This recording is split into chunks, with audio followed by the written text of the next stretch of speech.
Okay, here we are today to take a look at the ZombieStrike Longshot CS-12. So first things first, what you get with the blaster. Blaster itself. Coming over here, got the darts it comes with, which is 6 regular green elite darts, and 6 of these new Z Squad printed ZombieStrike darts, which, as you can see, are printed with CC numbers and a kind of syringe design, as these are supposed to be cure darts. So there you go. Longshot comes with in a new color, but the same Longshot scope that it used to. And if we don't know how well it'll show up on the camera, but if you look down, it does have a crosshair. No magnification though, and of course, I mean, it's Nerf, so scope's not going to help you too much anyway, but that does come with the blaster. And of course, as this is now the CS-12, not the CS-6, it has a 12-dart elite magazine with it. Anyway, moving back to the blaster itself, what you got right here is a large direct plunger bolt-operated magazine-fed blaster. So the operation, quite simply, is you pull back on the bolt. Let me quick load up a couple darts.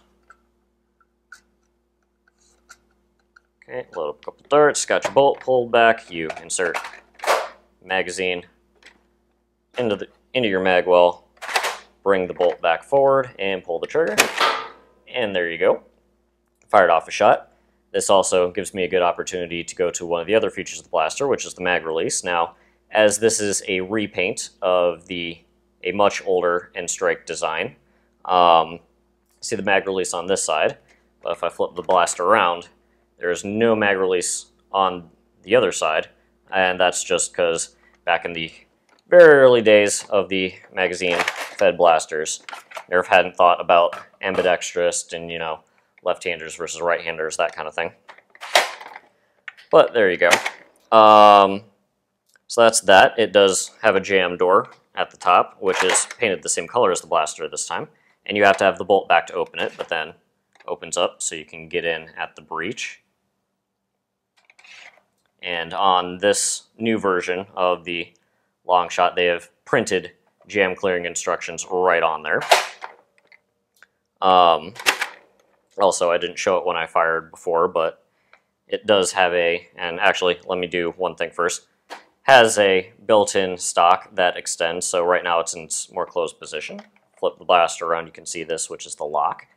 So, undo the lock, pull the stock to the back position, redo the lock, and now you have your full-length blaster. But what that lets me show you a bit better is up on top here, you have a priming indicator. So, don't know how well it'll show up on the camera, but right now it's black. Prime the blaster. Now, got a little orange in the window, and pull the trigger, and it flips back around to black. But, okay. More general things about the blaster. On the top, you obviously have a rail attachment, which is for your scope. Get that on there. And one thing I have noticed to talk about the scope specifically for a moment is this version versus the old one is much more secure on the rail. I mean, I can whack on it, like even shake the blaster around by the scope, and it doesn't immediately fall off. That was one of my problems with a lot of the older rail attachments, is that they weren't held on there very well, and if you were running around even playing in the backyard, it'd be real easy to just knock the thing off, and then what's the point of it if it's not going to stay put? So I think Hasbro finally got smart, put a better spring in there, so that's handy. Other things, we've got a sling attachment point kind of right there, and back here. Not too much else to say about the blaster. If you want to go into the differences between this and if you're familiar with the original version, obviously the most glaring is that this is not what you would get with the full original version. There would be a hole, as it can take, barrel attachments. It came with a long barrel attachment that had its own mini front gun built into it.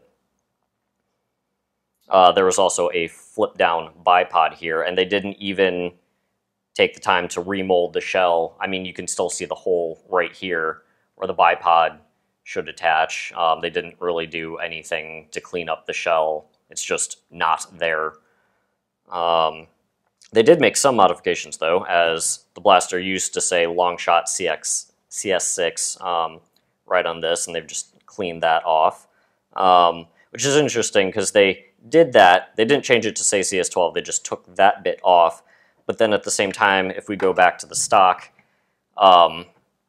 it says it still has the old N-Strike logo on there. Not an Elite logo, and this, you'll have to make sure to go check out the range test, but they have not done any updates to the power plant of this blaster at all, so we should expect to see the original N-Strike ranges on this thing. But of course, we will have to take this out into the real world, check that out, go over to the range test video to see how the new version stacked up to the old one. But anyway, oh, actually, and I almost forgot because it's a feature that I never used on the old one, but going back to the stock, got a gap in there. And what that is for is so you can hold, let me get it lined up, there we go. So that is so you can hold a spare magazine back there. And that feature made a lot more sense on the original Longshot that came with 2 magazines. That is the blue one. I think the yellow one, they brought it down to 1. But the original Longshot, the blue one, came with 2 magazines, and so you would have a spare in the back while you were using the other one. And it's reasonably secure. I don't know if you'd want to throw a 35-round drum in that and then go running around and expect it to stay put, but usually it's pretty good. Anyway, that's enough chatting about the Longshot. Make sure to head on over to the range test video, see how this thing stands up to the old version, but there you have it, ZombieStrike Longshot. As always, thanks for watching.